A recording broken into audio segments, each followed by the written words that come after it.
Children, always treat others the way you would want them to treat you.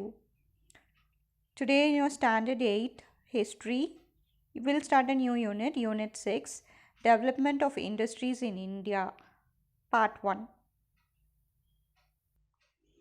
From your textbook, Unit 6 Development of Industries in India. Introduction. The history of Indian industry perhaps dates back to the history of humankind.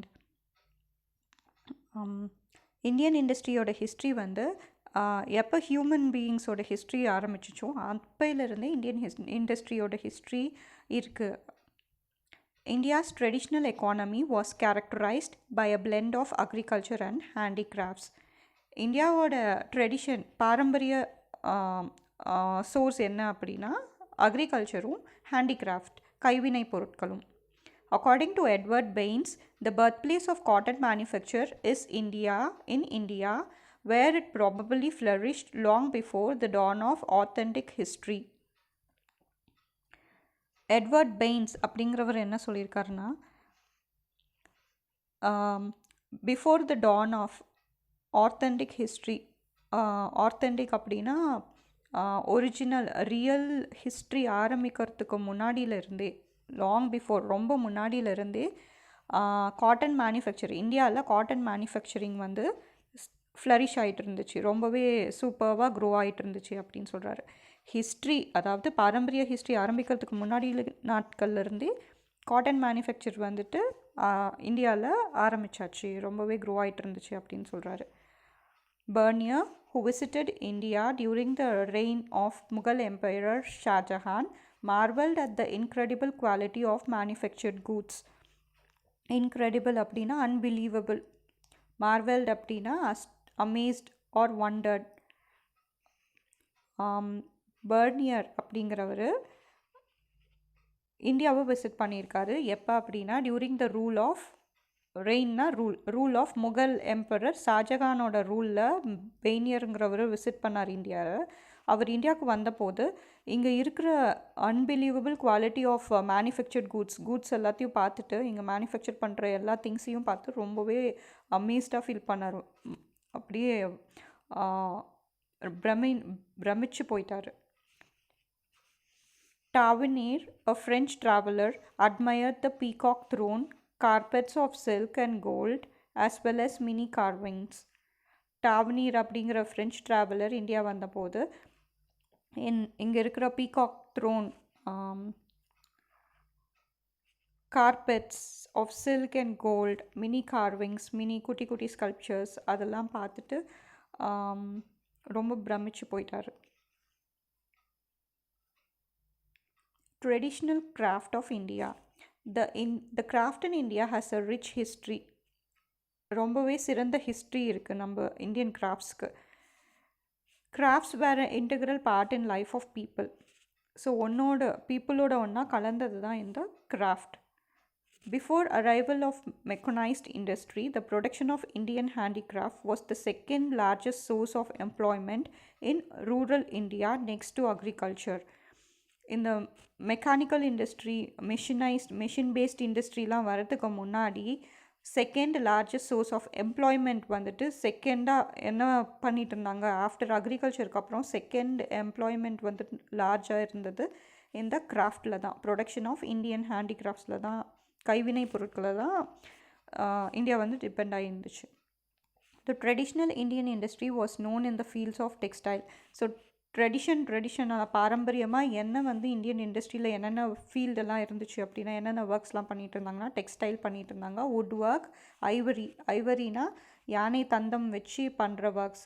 Look at the elephant இந்த picture given இந்த right hand side. So இதெல்லாம் தான் பண்ணிகிட்டு இருந்தாங்க. Textile work, would work, Ivory, stone cutting, leather, fragrance would, metal work and jewellery.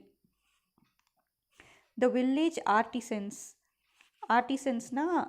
a person who makes things by hand, using their hand. So அந்த மாதிரி artisans such as potters, weavers, smiths a person who work with metals, produced articles and utensils பாத்திரம் for domestic use. But some specialized goods were produced for domestic and international markets. சில இம்பார்ட்டண்ட்டான goods வந்துட்டு international மார்க்கெட்டுக்கும் பண்ணி கொடுத்தாங்க, domestic பர்பஸ்க்காகவும் use பண்ணாங்க. Some such specialised good produced were. So அந்த மாதிரி என்ன ஸ்பெஷலைஸ்டு கூட்ஸ் இன்டர்நேஷ்னல் மார்க்கெட்டுக்கும் ரொம்ப தலை சிறந்த பொருட்களாக எதெல்லாம் பண்ணாங்க அப்படின்னா, காட்டன் டெக்ஸ்டைலில் முஸ்லிங்கிறது loose light weight cotton cloth, ரொம்ப லைட் வெயிட் ரொம்ப ஹை குவாலிட்டி ஃபைன் காட்டன் கிளாத்தை தான் முஸ்லின்னு சொல்லுவோம். Wool, silk and metal articles இதெல்லாம் தான் இன்டர்நேஷ்னல் மார்க்கெட்ஸ்க்கு சென்ட் பண்ணாங்க. India was famous for its fine quality of cotton and silk cloths. India வந்துட்டு எதுக்கு ஃபேமஸ்ஸு? காட்டனுக்கும் சில்க்குக்கும். There are references made in many scholarly works to the professions of weavers. So நிறைய scholarly works, இதிகாசங்கள், literature, அந்த மாதிரி இருக்கிற எல்லா டெக்ஸ்ட் புக்ஸ், ஹிஸ்ட்ரி பற்றின டெக்ஸ்ட் புக்ஸில் எல்லாத்துலேயுமே இந்த என்னென்ன ப்ரொஃபஷன்ஸ்லாம் இருந்துச்சு அப்படின்னா, வீவிங், டெய்லரிங் அண்ட் டையிங். டயர்னால் சாயம் பூசுகிறவங்க கிளாத்ஸ்க்கு. Certain centres of metal industry were quite well known. அது மட்டும் இல்லாமல் மெட்டல் இண்டஸ்ட்ரீஸ்லாம் வந்துட்டு ரொம்பவே ஃபேமஸாக இருந்துச்சு சர்டைன் பிளேசஸில். என்னென்ன பிளேஸ் அப்படின்னா, for example Saurashtra was known for bell metal. Bell metal பண்ணுறதுக்கு சௌராஷ்டிராங்கிற பிளேஸு. வங்கா, அதாவது இப்போ இருக்க பெங்கால் வந்துட்டு டின் இண்டஸ்ட்ரிக்கு ஃபேமஸாக இருந்துச்சு. டாக்காங்கிற பிளேஸில் வந்து முஸ்லிம் கிளாத்ஸ், அந்த ஹை குவாலிட்டி காட்டன் கிளாத்ஸ் வந்துட்டு ஃபேமஸாக இருந்துச்சு. த முஸ்லிம் ஆஃப் டாக்கா, அங்கே டாக்காவில் ப்ரொடியூஸ் பண்ணுற அந்த முஸ்லிம் கிளாத் வந்து ஈஜிப்டில் மம்மீஸை வந்து ரேப் பண்ணுறதுக்காக 2000 பிசிக்கு முன்னாடியில் இருந்த மம்மீஸை இந்தியன் முஸ்லினோட ஃபைனஸ்ட் குவாலிட்டி யூஸ் பண்ணி தான் அதை ரேப் பண்ணியிருந்தாங்க. ரேப்னால் சுற்றி இருந்தாங்க. மம்மீஸ்னால் டெட் பாடிஸ், அந்த டாம்பில் இருக்க டெட் பாடிஸை. 50 metre of this thin fabric, 50 metre length இருக்கிற இந்த முஸ்லிம் கிளாத் வந்து ஸ்குவீஸ் பண்ணி சுருக்கி ஒரு ஸ்மால் மேட்ச் பாக்ஸ்குள்ளே போட்டுடலாம். அவ்வளோ சாஃப்டாக, அவ்வளோ தின்னாக, ஹை குவாலிட்டியாக இருக்குமா இந்த muslin cloths. Decline of Indian industries. Decline அப்படின்னா எதனால் இந்தியன் இண்டஸ்ட்ரீஸ் அப்படியே சரிஞ்சிட்டு வந்துச்சு. Loss of royal patronage. பேட்ரனேஜ்னா support, fund, encouragement, privilege given by the royal families. அரசர்கள் எல்லாம் இந்த மாதிரி ஆர்டிசன்ஸ்க்கு நிறையா ப்ரிவிலேஜஸ்லாம் கொடுத்துருந்தாங்க. அதெல்லாம் வந்துட்டு அதெல்லாம் இல்லாமல் போச்சு.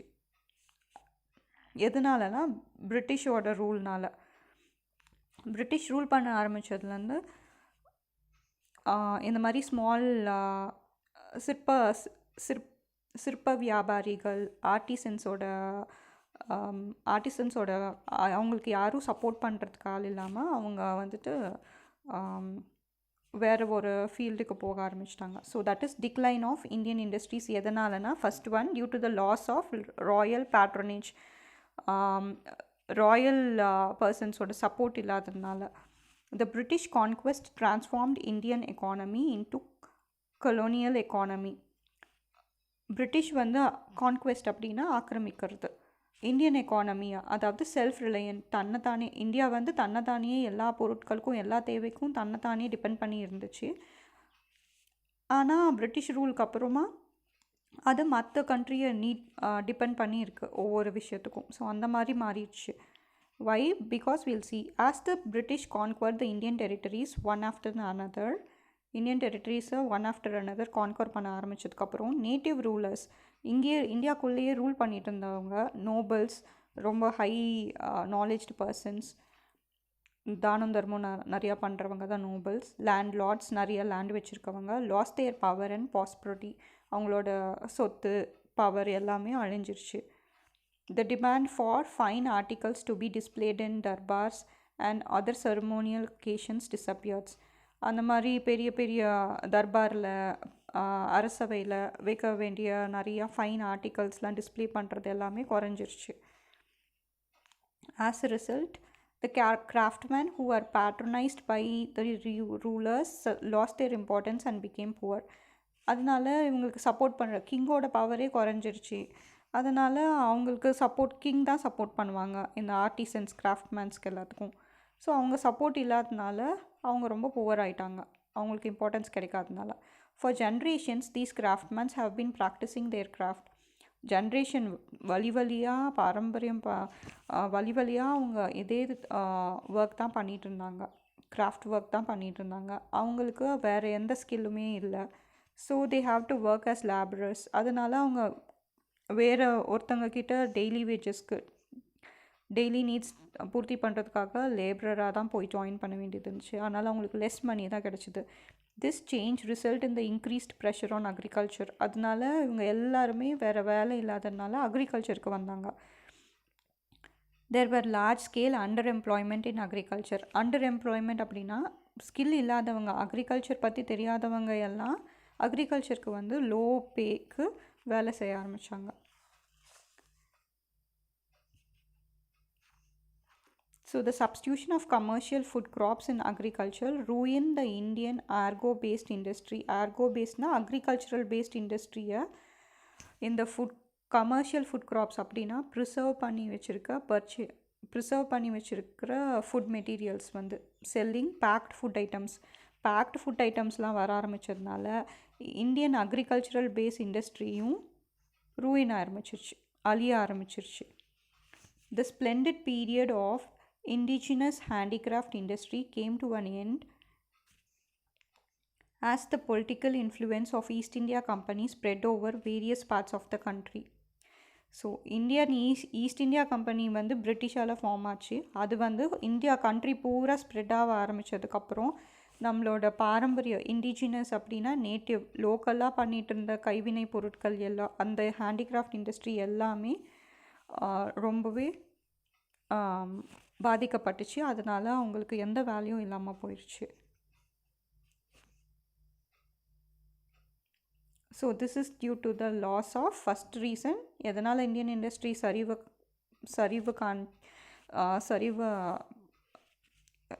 காஞ்சினா due to the loss of royal patronage. Second one transition from producer to exporter of raw materials. அதுக்கப்புறம் இந்தியா வந்துட்டு ப்ரொடியூஸ் பண்ணிகிட்டு இருந்துச்சு, எக்ஸ்போர்ட்டர் ஆஃப் ரா மெட்டீரியல்ஸ் தானே உற்பத்தி பண்ணிகிட்டு இருந்துச்சு ரா மெட்டீரியல்ஸை. அதனால் ரொம்ப நல்லா இருந்துச்சு. இதே எக்ஸ்போர்ட் பண்ண ஆரம்பிச்சிச்சு கம்மியான ப்ரைஸ்க்கு ரா மெட்டீரியல்ஸ். அதனால் அது வந்து ரொம்ப புவர் ஆயிடுச்சு. So Indian handicrafts that had made the country famous collapsed under the colonial rule. British rule அப்போ இந்தியன் ஹேண்டிகிராஃப்ட்ஸ் வந்துட்டு ரொம்பவே கொலாப்ஸ் ஆயிடுச்சு. This was mainly due to the competition possessed by the machine-made goods that were imported from the British by the British rulers. So British rulers வந்துட்டு பிரிட்டன்லேருந்து machine-mat கூட்ஸை import பண்ணி நம்மக்கிட்ட செல் பண்ண ஆரம்பித்தாங்க. The ruling British turned India as the producer of raw materials for their industries. அவங்க இண்டஸ்ட்ரிக்கு இங்கேருந்து raw materials எல்லாம் குறைஞ்ச விலைக்கு வாங்கிட்டு போய் அங்கே உற்பத்தி பண்ணி பிரிட்டனில் வந்துட்டு ப்ராடக்ட்ஸை மேனுஃபேக்சர் பண்ணி அதை கொண்டு வந்து நம்மளோட மார்க்கெட்டில் நம்மளோட இந்தியாவில் விற்றாங்க ஹை காஸ்ட்டுக்கு. So the markets of finished products. However, the railways and roadways introduced by the British facilitated the movement of finished products to reach the remote parts of the India. ஆனால் அவங்க ரோட்வேஸும் ரயில்வேஸும் இன்ட்ரடியூஸ் பண்ணனால அது ஈஸியாக இருந்துச்சு. எதுக்கு? அவங்களோட finish ப்ராடக்ட்ஸை remotest parts of India, remote places, மூளை முடுக்கு ஆஃப் இந்தியாவில் கூட அவங்க செல் பண்ணுறதுக்கு இந்த ரோட்வேஸும் ரயில்வேஸும் ஹெல்ப் பண்ணிச்சு. And also for the procurement of raw materials from these parts. Procurement அப்படின்னா purchasing materials from the suppliers. So விவசாயிங்க கிட்டேருந்து ரா மெட்டீரியல்ஸ் கலெக்ட் பண்ணுறதுக்கும் இந்த ரோட்வேஸும் ரயில்வேஸும் ஹெல்ப்ஃபுல்லாக இருந்துச்சு. So this is about transition from producer. இப்போ இந்தியா வந்து எப்படி ஆயிடுச்சு, ரா மெட்டீரியல் ப்ரொடியூஸ் பண்ணி கொடுக்குறவங்களாம் ஆயிட்டாங்க. முன்னாடி எக்ஸ்போர்ட்டர் ரா மெட்டீரியல் ப்ரொடியூஸ் பண்ணி கொடுக்குறவங்களாம் இருந்து எக்ஸ்போர்ட் பண்ணுறாங்க ரா மெட்டீரியல்ஸ். அந்த மாதிரி ஆனதுனால இந்தியன் இண்டஸ்ட்ரீஸ் டிக்ளைன் ஆச்சு. Next about the competition of machine made goods. அதுக்கப்புறம் பிரிட்டன்லேருந்து வர்றது எல்லாமே machine made goods. Machine mades குட்னா ஃபாஸ்ட்டாக பண்ணி கொடுக்கும், லெஸ் ப்ரைஸில் லெஸ் காஸ்ட்டில் பண்ணி கொடுக்கும். அதனால் இந்தியன் இண்டஸ்ட்ரி டிக்ளைன் ஆரம்பிச்சிச்சு. Textile was the oldest industry in India. இந்தியாவில் டெக்ஸ்டைலுங்கிறது ரொம்ப ஓல்டஸ்ட்டாக இருந்துச்சு. The high specialised skill of Indian weavers and the low production cost gave a tough competition to European manufacturers. யூரோப்பில் மேனுஃபேக்சர் பண்ணுறவங்களுக்கு முன்னாடியெல்லாம் நம்மளோட இந்தியன் இண்டஸ்ட்ரியில் டெக்ஸ்டைலில் ஹை ஸ்கில்டு இந்தியன் வீவர்ஸ் இருந்தாங்க. அவங்க லோ காஸ்ட்டில் ப்ரொடியூஸ் பண்ணி கொடுத்தாங்க. அதனால யூரோப்பியன் மற்ற ஃபாரின் கண்ட்ரீஸ்க்கெல்லாம் பயங்கர டஃப் காம்படிஷனாக இருந்துச்சு. It led to the invention of, அதனால் யூரோப்பியன்ஸ் என்ன பண்ணாங்க, காட்டன் ஜின் அப்படிங்கிறது ஒரு மெஷின் விச் செப்பரேட்ஸ் காட்டன்லேருந்து காட்டன் சீடை செப்பரேட் பண்ணி கொடுக்கறது தான் காட்டன் ஜின்னுங்கிற மெஷின். Flying shuttle. இந்த ஃப்ளையிங் ஷட்டில் வந்து ஒரு செமி ஆட்டோமேட்டிக் வீவிங் மெஷின். அப்புறம் ஸ்பின்னிங் ஜெட்டிங்கிறது மல்டி ஸ்பிண்டில் ஸ்பின்னிங் ஃப்ரேம், அதுவும் ஒரு ஸ்பின்னிங் மெஷின். அப்புறம் ஸ்டீம் என்ஜின். இதெல்லாம் வந்து இன்வென்ட் பண்ணாங்க எங்கன்னா இங்கிலாண்டில். Which made the production of textiles on large scale. அதனால் பிரிட்டிஷ் பீப்புள் வந்து லார்ஜ் ஸ்கேலில் டெக்ஸ்டைல்ஸ் வந்து ப்ரொடியூஸ் பண்ண ஆரம்பித்தாங்க. India became the market for the finished products of Britain. அங்கே ப்ரொடியூஸ் பண்ணுற பிரிட்டனில் ப்ரொடியூஸ் பண்ணுற கூட்ஸை வந்து கிளாத்ஸை எங்கே கொண்டு வந்து விற்றாங்கன்னா நம்மளோட இந்தியாவில் கொண்டு வந்து விற்றாங்க. ஆஸ் எ ரிசல்ட் பீசன்ஸ்னால் daily labourers, poor people, daily வேஜஸ்க்கு போகிறவங்க, அக்ரிகல்ச்சரல் லேபரராக ஒர்க் பண்ணுறவங்க, who had supplemented their income by part time spinning. அவங்க பார்ட் டைம் ஸ்பின்னிங் போய் தான் அவங்க ஏர்ன் பண்ண முடியும். And weaving had to now rely, அவங்களுக்கு ஒரே வழி ஒரே ஆப்ஷன், பார்ட் டைமாக ஸ்பின்னிங்கும் வீவிங்கும் பண்ணிகிட்டு இருந்தவங்க இப்போ மேனுஃபேக்சரிங் எல்லாம் பிரிட்டனில் பண்ணுறதுனால அவங்களுக்கு வேலை இல்லாமல் போச்சு. அதனால் அவங்க எதில் தான் நம்பி இருக்கணும், கல்டிவேஷனை நம்பி தான் இருக்கணுங்கிற நிலமை ஆயிடுச்சு. So they lost their livelihood. அதனால் அவங்களோட வாழ்வாதாரத்தை அவங்க இழந்துட்டாங்க. Moreover the Indian goods made with primitive techniques could not compete with the industrial goods made in England. இங்கிலாண்டில் மேக் பண்ணுற அவ்வளோ சிறந்த machine based high technology use பண்ணி பண்ணுற கூட்ஸுக்கு நம்ம இந்தியா பீப்புள் யூஸ் பண்ணுற primitive technique, ancient very basic techniques use பண்ணி பண்ணுற கிளாத்துக்கு அவங்களால காம்படிஷனுக்கு ஈடு கொடுக்க முடியல. ஸோ இதில் பண்ணுறது, இங்கிலாண்டில் பண்ணுறது ஹை குவாலிட்டியாக இருந்துச்சு. இங்கே பண்ணுறது அவ்வளோ எஃபிஷியண்ட்டாக சீக்கிரமாக ப்ரொடியூஸ் பண்ணி கொடுக்க முடியல. அதனால் நம்ம இந்தியன் இண்டஸ்ட்ரி டிக்ளைன் ஆக ஆரம்பிச்சிச்சு, textile industry. The drain theory of Dadabhai நவ்ரோஜிங்கிறவங்க ஒன் ஆஃப் த சோஷியலிஸ்ட், நம்ம இந்தியன் இண்டிபெண்டன்ஸ்க்காக பாடுபட்டவங்க. So Dadabhai Naoroji was the first to acknowledge that, அவர் தான் ஃபஸ்ட்டு இதை கண்டுபிடிச்சார். Poverty of Indian people was due to the British exploitation of India's resources and the drain of India's wealth to Britain. இவர் என்ன சொல்கிறான்னா, தாதாபாய் நவ்ரோஜி இந்தியன் பீப்புள் வந்து புவராக ஆகிறதுக்கு காரணம் வந்து பிரிட்டிஷ் வந்து எக்ஸ்ப்ளாய்ட் பண்ணிச்சு. எக்ஸ்ப்ளாய்ட்னா treating unfairly to benefit from their work. ஒருத்தங்களை ரொம்ப அன்ஃபேராக ட்ரீட் பண்ணி அவங்களோட ஒர்க்கை வந்து அதுலேருந்து வர பெனிஃபிட்டை வந்து பிரிட்டிஷ் வச்சுக்கிறது. இந்தியன் பீப்புளை அன்ஃபேராக ட்ரீட் பண்ணி அதுலேருந்து வர ஒர்க்கை மட்டும், பெனிஃபிட் ஆஃப் ஒர்க்கை மட்டும் பிரிட்டிஷ் வச்சுக்கிறதுனாலையும், அப்புறம் நம்மளோட ரா மெட்டீரியல்ஸ் எல்லாத்தையும் அவங்க எடுத்துகிட்டு போய் அவங்களோட வெல்த்தாக மாற்றிக்கிறதுனாலையும், India's wealth of raw materials எல்லாத்தையும், ரிசோர்ஸஸ் எல்லாத்தையும் ட்ரெயின் பண்ணிட்டாங்க, யூஸ் அப் பண்ணிட்டாங்க நம்மளோட எல்லா ரிசோர்ஸையும். யார்? பிரிட்டன். அப்படின்னு இவர் தான் ஃபஸ்ட்டு கண்டுபிடிச்சார், Dadabhai Naoroji. So Suez canal build பண்ணிட்டாங்க. பாருங்கள், இந்தியாவோட சீ ரூட் எப்படி இருந்துச்சுன்னா, ஃபஸ்ட்டு இப்படி சுற்றிட்டு போனாங்க, ஆஃப்ரிக்காவை சுற்றிட்டு போய் தான் லண்டனுக்கு போனாங்க. ஆனால் due to the opening of Suez canal, இந்த கெனால் பில்ட் பண்ணதுக்கப்புறம் ஈஸியாக இப்படி போயிட்டாங்க. அதனால் இது ஃபாஸ்டஸ்ட் சீ ரூட்டாக இருந்துச்சு. The trading policy of Britain. All the policies implemented by the British government in India had a deep impact on India's indigenous industries. Indigenous அப்படின்னா நேட்டிவ் லோக்கல் இண்டஸ்ட்ரி. எல்லா பிரிட்டிஷ் கவர்மெண்ட் இம்ப்ளிமெண்ட் பண்ண எல்லா பாலிசிஸும் இந்தியாவுக்கு ஆப்போசிட்டாகவே இருந்துச்சு. இந்தியாவுக்கு எதுவுமே ஹெல்ப் பண்ணல. Free trade policy introduce பண்ணாங்க. யார்? இந்த east India company, which was establish by the British. Compelled Indian traders to sell their goods below the market price. MRP market ப்ரைஸை விட கம்மியான விலைக்கு தான் அவங்களோட கூட்ஸை செல் பண்ண வச்சுச்சு. எதனால்? Because of the free trade பாலிசினால். This force the many craftsmen to abandon their ancestral handicraft talents. அதனால் அவங்களோட பாரம்பரிய டேலண்ட்ஸ் எல்லாமே விட்டுட்டு, அனாதையாக விட்டுட்டு, அபேண்டன் பண்ணிவிட்டு, சப்போர்ட் பண்ண முடியாமல் அவங்க வேறு வேலைக்கு போக ஆரம்பித்தாங்க. பிகாஸ் அதில் ஒன்றும் ப்ராஃபிட்டே கிடையாது. East India companies aim was to buy the maximum quality of Indian manufactured goods at the cheapest price. East India கம்பெனியோட எய்ம் என்னென்னா, maximum quality of Indian manufactured கூட்ஸை சீப்பஸ்ட் ப்ரைஸில் வாங்கி மற்ற யூரோப்பியன் கண்ட்ரீஸ்க்கு ஹை ப்ராஃபிட்டுக்கு விற்கிறது தான். நம்ம செய்கிற இந்தியன் பீப்புள் செய்கிற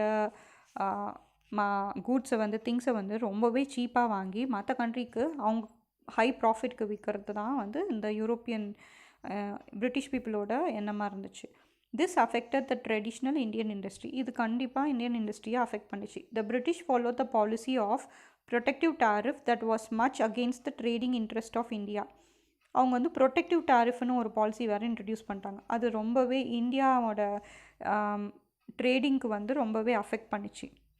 ஹியூஜ் டியூட்டிஸ் வேர். என்ன ப்ரொடெக்டிவ் டாரிஃப் அப்படின்னா, ஹியூஜ் டியூட்டிஸ், நிறையா டேக்ஸ் சார்ஜ் பண்ணாங்க பிரிட்டனுக்கு. இந்தியன் கூட்ஸை பிரிட்டனுக்கு எக்ஸ்போர்ட் பண்ண நிறையா சார்ஜ் பண்ணாங்க. But at the same time அங்கேருந்து இங்கிலீஷ் கூட்ஸ், பிரிட்டிஷ் இங்கிலாண்டில் மேக் பண்ணுற கூட்ஸை இந்தியாவுக்கு வந்துச்சுன்னா ரொம்ப சீப்பாகவே, நாமினல் டியூட்டிஸ், ரொம்ப சீப்பான டேக்ஸ்லேயே சீக்கிரமாக கொண்டு வந்துடலாம். அதனால் நம்ம இங்கேருந்து அங்கே எடுத்துகிட்டு போய் விற்கணும் அப்படின்னா அதுக்கு நிறைய செலவாகும். வேறஸ் அவங்களோட திங்ஸை இங்கே வாங்கணும் அப்படின்னா ரொம்ப சீப்பாக கொடுத்தாங்க. So these are all the techniques used by the British people to decline the Indian industry. The last option is why the Indian industry has declined is due to deindustrialization. During the first half of 19th century, Western countries were experiencing industrialization. India suffered a period of industrial decline. First half of 19th சென்ச்சுரியில் industrialisation, அதாவது industries எல்லாமே decline ஆக ஆரம்பிச்சிச்சு, கம்மியாக ஆரம்பிச்சிச்சு. The process of disruption of traditional Indian crafts. Disruption அப்படின்னா hindrance. இந்த British people இந்தியாவை ரூல் பண்ணதுனால இந்தியன் கிராஃப்ட்ஸ் எல்லாமே குறைய ஆரம்பிச்சிச்சு. The decline in national income has. அதனால் கிராஃப்ட் தான் second largest source of employment. இந்தியாவில் second largest employment after agriculture இந்த இந்தியன் கிராஃப்ட் தான். இந்தியன் கிராஃப்டே கம்மியாக ஆரம்பித்ததுனால இந்தியாவுக்கு இன்கமும் கம்மியாக ஆரம்பிச்சிச்சு. அதனால் nationals income has been refer to as. India's income கம்மியாகிறது தான் டீஇண்டஸ்ட்ரியலைசேஷன் அப்படின்னு சொல்கிறாங்க. The Indian domestic industry could not have withstood foreign competition which was backed by a powerful industrial organization, big machinery, large scale production. இந்தியனோட domestic industry நம்ம வச்சுருக்க குட்டி குட்டி industries compete பண்ண முடியாது யார் கூட. இந்த மாதிரி பெரிய பெரிய foreign competition, English foreign people கூடயும், பவர்ஃபுல் பிக் மெஷினரி வச்சுருக்கவங்க கூடயும், லார்ஜ் ஸ்கேல் ப்ரொடக்ஷன் பண்ணுறவங்க கூடலாம், பெரிய பெரிய இண்டஸ்ட்ரியல் ஆர்கனைசேஷன் கூடயும் நம்மளால் போட்டி போட முடியாது. The difficulties in Indian industries was complicated further by the construction of Suez Canal. அது மட்டும் இல்லாமல் Suez Canal பில்ட் பண்ணி டிரான்ஸ்போர்ட் காஸ்ட்டை ரெடியூஸ் பண்ணி பிரிட்டிஷ் கூட்ஸை சீப்பராக இந்தியாவில் விற்கிறதுனாலையும் நம்மளோட டீஇண்டஸ்ட்ரியலைசேஷன் நடந்துச்சு. The main cause for the decline of handicraft industry was the greater development employment opportunity and income generating effect of the modern factory. அது மட்டும் இல்லாமல் பிரிட்டிஷ் பீப்புள் நம்ம இந்தியாவில் வந்து ஆரம்பித்த ஃபேக்ட்ரியில் நிறையா கிரேட்டர் எம்ப்ளாய்மெண்ட் ஆப்பர்ச்சுனிட்டி இருந்துச்சு. இன்கம் ஜென்ரேட்டிங் எஃபெக்டாகவும் இருந்துச்சு. மணியும் ஏர்ன் பண்ணுற பீப்புளுக்கு மணி ஏர்ன் பண்ணி வைக்கிறதுக்கூடிய எஃபெக்டாகவும் இருந்துச்சு. அதனால் எல்லாம் பிரிட்டிஷ்க்கு கீழே ஒர்க் பண்ணி பிரிட்டிஷ் கண்ட்ரியாக இம்ப்ரூவ் பண்ணாங்க. வேறஸ் நம்ம கண்ட்ரி டிக்ளைன் ஆகிட்டு இருந்துச்சு. So that's all for today's class.